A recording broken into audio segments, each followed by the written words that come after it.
My grandmother was born in 1901. This is a recording of my grandfather speaking in the 1980s about the day of her death.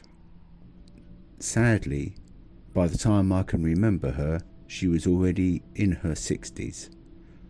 So I had too short a time to know her as well as I would have liked. Cars today, they have their own private cars, and that cost nearly 500, 500, didn't it? It only cost that a little while back.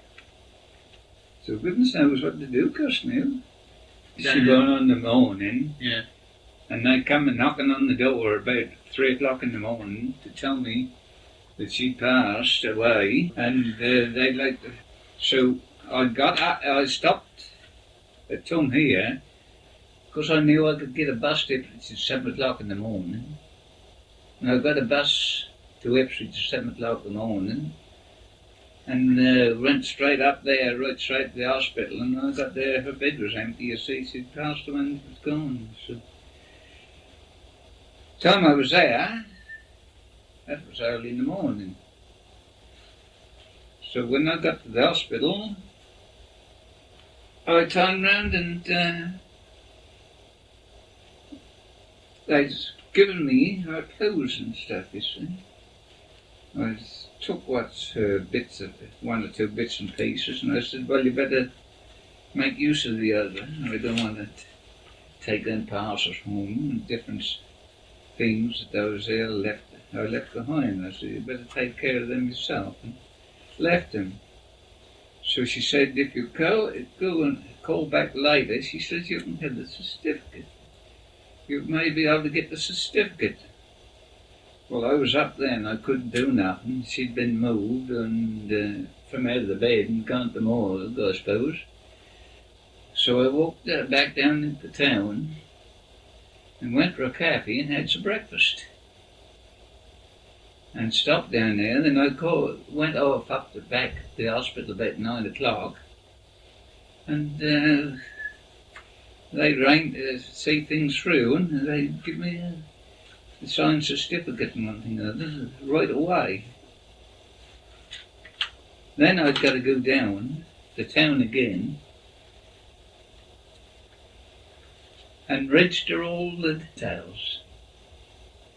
Then I had to go up to the hospital after I'd registered, then pick up all the bits and pieces and come home by bus. Then, you see, I got to start working this end. So I went up there the same day. Then they come and see me, and that's just what with one thing or another, we got it all done more or less on the same day. Of course, she died in the morning, you see. And being I got the certificate from the registrar, didn't have that saved me a lot of running about the next day or two, going up to Ipswich to get them and all that kind of thing. The registrar was a very nice gentleman, and he sat down and done it there and then, and after having a chat with him and that sort of thing, so everything went easy. So when I got home here about dinner time, they said, I could start working this end. So that's just sad. Because things now I've got over all that kind of thing now, and that's don't hit you quite so much. It was very, very, very, very frustrating at the first time. Yeah.